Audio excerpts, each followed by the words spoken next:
Yo lo he dividido en tres partes fundamentales. Con mis colegas profesores de la materia lo entenderán muy bien, lo tendrán muy claro, porque pues no es nada más un sistema jurídico, no es nada más un procedimiento de solución de diferencias. En el comercio internacional podemos distinguir varios procedimientos por diferentes razones y por diferentes orígenes, de tal manera que lo dividí de esta manera, miren. Primero diríamos, México participa en el comercio internacional mediante la suscripción y ratificación de los siguientes acuerdos o tratados. Primero, como miembro fundador de la Organización Mundial de Comercio desde 1994 y anteriormente ya como parte contratante del GATT desde 86. Esta categoría le permite a México participar como un miembro del GATT y consecuentemente de las negociaciones comerciales de la Ronda de Uruguay. Bueno, esa es una parte, otro vínculo jurídico que tiene nuestro país es como miembro fundador también de la Asociación Latinoamericana de Libre Comercio, y bajo sus reglas se han suscrito 9 acuerdos de complementación económica y acuerdos de alcance parcial, que es algo que se ha olvidado un poco, y yo creo que por diferentes razones de tipo, más que jurídicas, de tipo económico, comercial, nos hemos concentrado demasiado en el trato, en el intercambio comercial con Estados Unidos, y se nos ha olvidado que del otro lado de la frontera, en el sur de la frontera, tenemos a Latinoamérica, con quien hemos compartido históricamente muchísimas relaciones, vínculos de todos tipos, ¿no?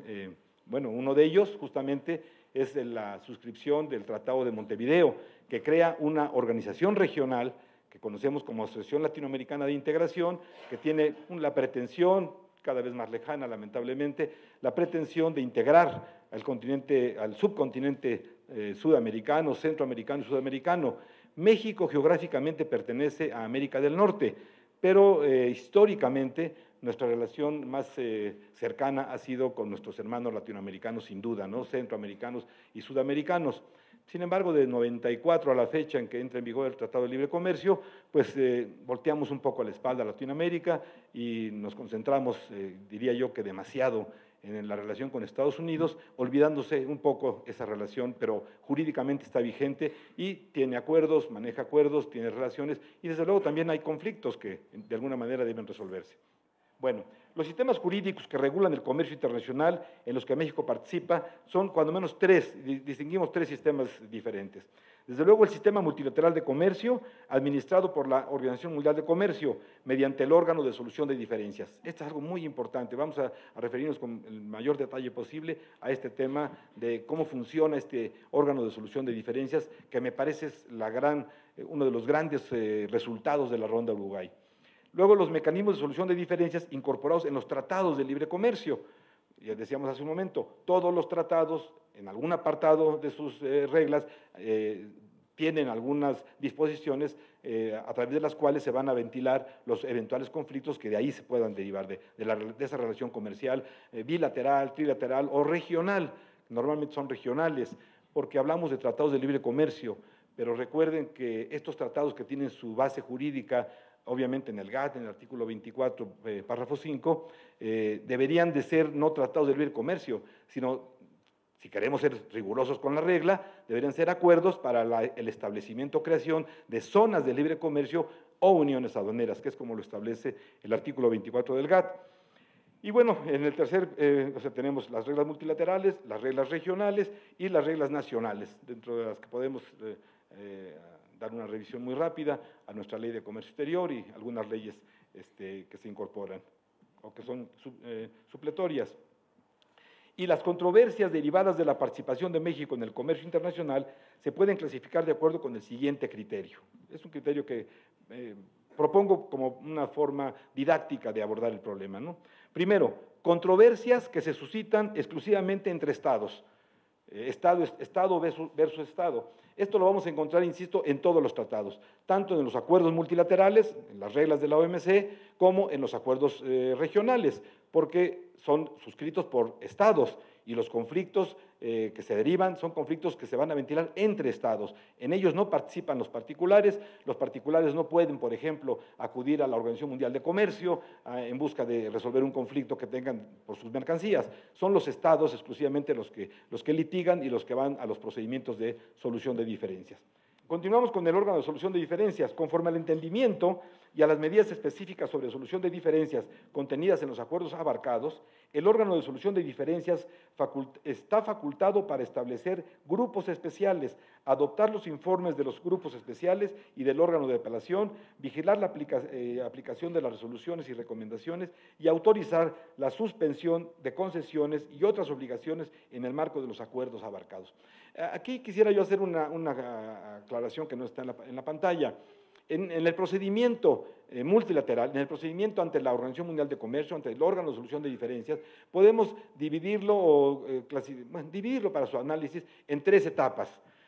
Una primera etapa, la etapa de las negociaciones, la etapa de lo que le llamamos las consultas, como se le llama acá, que son negociaciones, que son acercamientos entre los países contendientes. Esa yo diría es una primera etapa que debe agotarse sine qua non. Si no se da, no puedes brincar a la segunda etapa, que sería la petición para el funcionamiento de grupos especiales.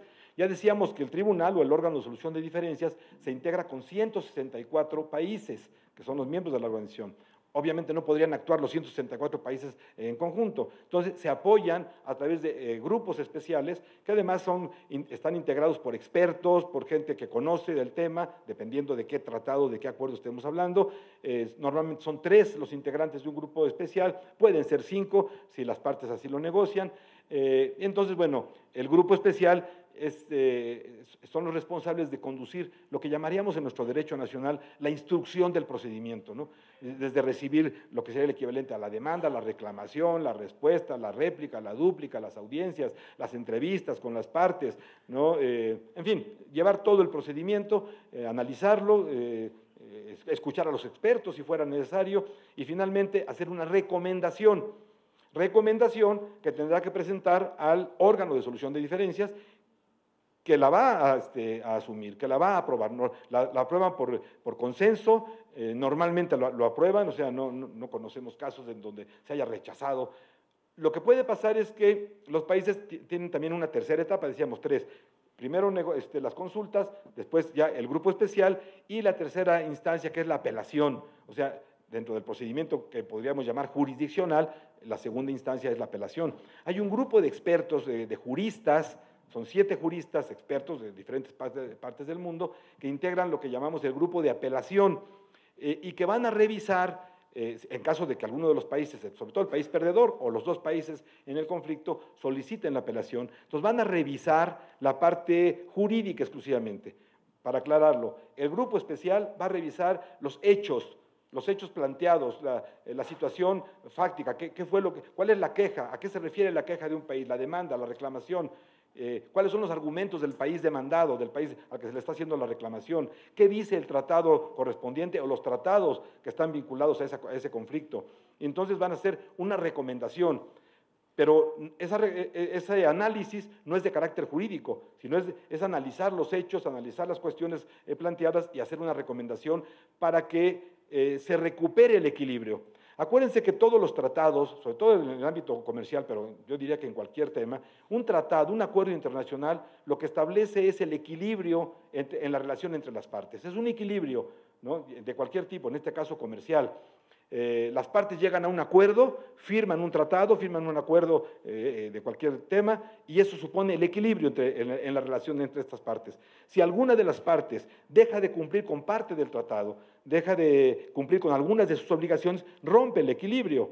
Y entonces el procedimiento de solución de diferencias lo que buscaría principalmente es que se recupere el equilibrio, ¿verdad? Que el país demandado, si es que realmente está incumpliendo con una obligación, haga a un lado la medida y vuelva al buen camino, o sea, vuelva a respetar lo que se negoció.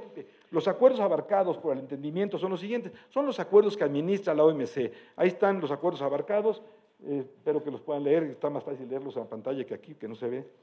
Y bueno, dice, el Acuerdo General sobre Aranceles Aduaneros y Comercio, que es el más antiguo, desde luego, va de 48, que entra en vigor, 1948, a 94, que ya se transforma de ser un acuerdo provisional, un acuerdo transitorio, a convertirse en un verdadero tratado.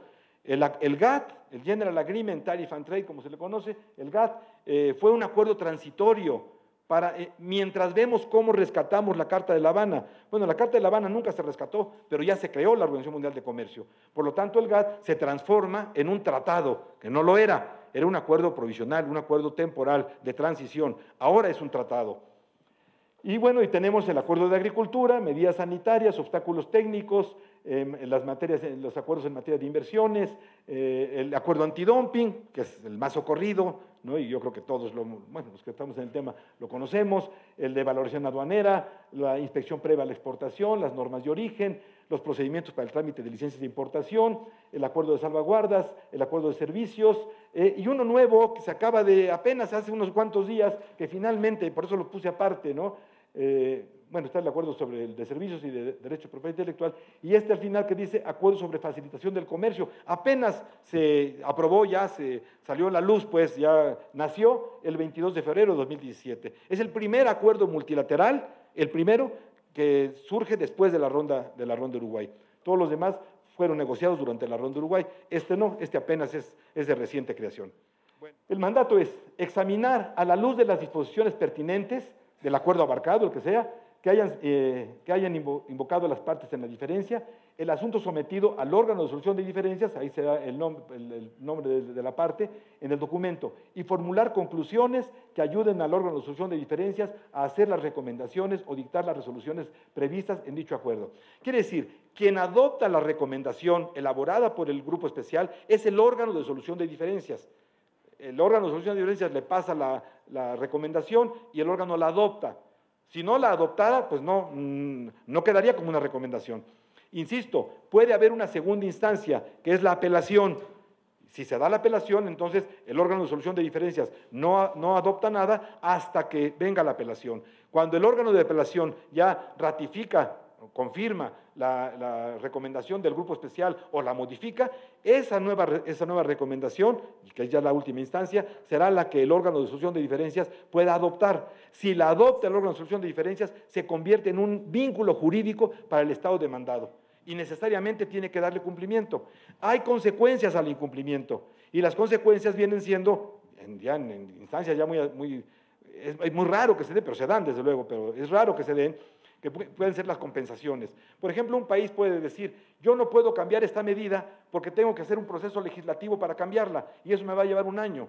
Bueno, entonces, mientras haces el cambio, te damos el año para que hagas la modificación, por lo pronto hay una compensación y entonces te puedo restringir o puedo, por ejemplo, incrementar los aranceles a ciertos productos para que el equilibrio se recupere, pero como una medida provisional. Nunca las compensaciones o las retaliaciones, como también se les llama, nunca pueden ser permanentes, siempre son temporales, en tanto el país recupera el equilibrio y modifica la medida que fue impugnada.